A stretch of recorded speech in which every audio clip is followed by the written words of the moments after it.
Shoutout mga kadyeste! Magandang buhay sa lahat at welcome kayo sa aking channel. Nandito na naman tayo sa bago nating video. Ang ibabahagi kong kaalaman mga kadyeste ay tungkol sa mga paniniwala ng karamihan na sinusunod noon hanggang ngayon marami din hindi naniniwala at may mas marami pa din naniniwala sa ngayon at ay ang tinatawag na lunar calendar. Binabatay ito sa buwan at ang mga ito ay ang new moon, full moon, first quarter at last quarter. Ang mga ito ay pinapaniwalaan pa rin ng karamihan. Kapag tayo ay maglalaban sa first quarter, ang mga kulay ng mga manok ay ang mga ito. Una ay ang binabay, tawag nila sa Tagalog, binabaye naman sa Cebuano at hini naman sa English. Ito ay may mataas na porsyento, umaabot sa 14 ang score pagdating sa kulay ng kanyang balahibo. At pagdating naman sa kulay ng paa, ang kulay dilaw or puti ay umaabot sa 14% at sa berde. At itim na paa naman ay 2%.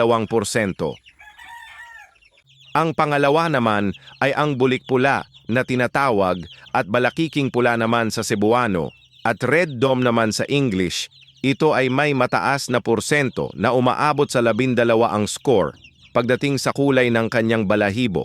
At pagdating naman sa kulay ng paa, ang kulay dilaw or puti ay umaabot sa 14% at sa berde or itim naman ay umaabot sa 2%.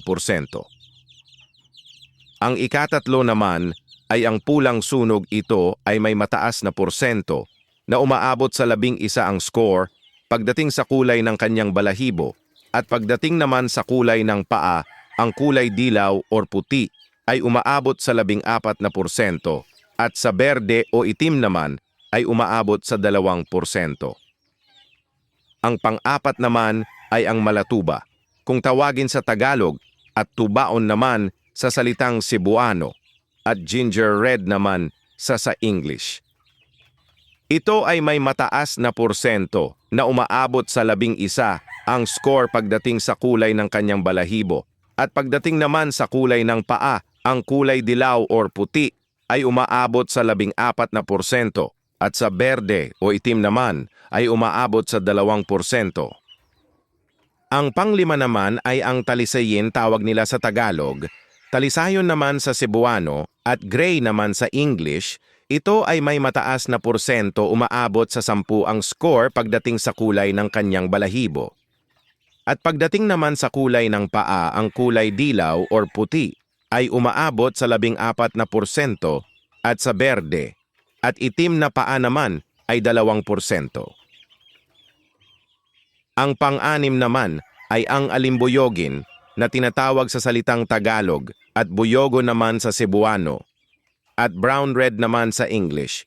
Ito ay may mataas na porsyento na umaabot sa 10 ang score pagdating sa kulay ng kanyang balahibo at pagdating naman sa kulay ng paa, ang kulay dilaw or puti ay umaabot sa 14% at sa berde o itim naman ay umaabot sa 2%. Ang pangpito naman ay ang pulang matingkad. Ito ay may mataas na porsyento na umaabot sa 10 ang score pagdating sa kulay ng kanyang balahibo at pagdating naman sa kulay ng paa, ang kulay dilaw or puti ay umaabot sa 14% at sa berde o itim naman ay umaabot sa 2%. Ang pangwalo naman ay ang abuhin, kung tawagin sa Tagalog, at abuhon naman sa salitang Cebuano at blues naman sa English. Ito ay may mataas na porsyento na umaabot sa 5 ang score pagdating sa kulay ng kanyang balahibo at pagdating naman sa kulay ng paa, ang kulay dilaw or puti ay umaabot sa 14% at sa berde o itim naman ay umaabot sa 2%. Ang pangsyam naman ay ang sinibalang, tawag nila sa Tagalog, lakton naman sa Cebuano at white splash naman sa English. Ito ay may mataas na porsyento, umaabot sa 5 ang score pagdating sa kulay ng kanyang balahibo.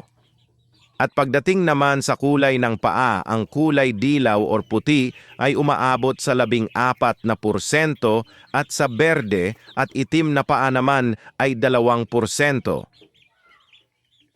Ang pang-10 naman ay ang lasak na tinatawag sa salitang Tagalog at bulanting naman sa Cebuano at spangled naman sa English. Ito ay may mataas na porsyento na umaabot sa 5 ang score pagdating sa kulay ng kanyang balahibo at pagdating naman sa kulay ng paa ang kulay dilaw or puti ay umaabot sa 14 na porsyento at sa berde o itim naman ay umaabot sa 2%. Ang pang-11 naman ay ang bangkas, ito ay may mataas na porsyento na umaabot sa 5 ang score pagdating sa kulay ng kanyang balahibo at pagdating naman sa kulay ng paa, ang kulay dilaw or puti ay umaabot sa 14 na porsyento at sa berde o itim naman ay umaabot sa 2%. Ang pang-12 naman ay ang puti kung tawagin sa Tagalog at ogis naman sa salitang Cebuano at white naman sa salitang English. Ito ay may mataas na porsyento na umaabot sa 5 ang score pagdating sa kulay ng kanyang balahibo at pagdating naman sa kulay ng paa, ang kulay dilaw or puti ay umaabot sa 14 na porsyento at sa berde o itim naman ay umaabot sa 2%. Ang pang-13 naman ay ang hiraw kung tawagin sa Tagalog at lambuhon naman sa salitang Cebuano at dirty gray naman sa salitang English. Ito ay may mataas na porsyento na umaabot sa 4 ang score pagdating sa kulay ng kanyang balahibo at pagdating naman sa kulay ng paa, ang kulay dilaw or puti ay umaabot sa 14 na porsyento at sa berde o itim naman ay umaabot sa 2%. Ang pang-14 naman ay ang bulik-talisayin, kung tawagin sa Tagalog at bulik-talisayo naman sa salitang Cebuano at gray dome naman sa English. Ito ay may mataas na porsyento na umaabot sa 4 ang score pagdating sa kulay ng kanyang balahibo at pagdating naman sa kulay ng paa, ang kulay dilaw or puti ay umaabot sa 14 na porsyento at sa berde o itim naman ay umaabot sa 2%. Ayan, maraming salamat sa inyong panunood at sana mayroon kayong napulot na aral or idea sa paglalaban ng ating mga alaga. Kaya hanggang dito na lang ang aking video mga kadyeste at abangan nyo pa ang mga bago kung upload na mga video. Sana huwag nyo kalimutan ang mag-follow, like and share sa aking mga video at tandaan natin na unahin natin ang ating pamilya bago ang pasyon natin. Maraming salamat mga kadyeste and God bless sa lahat.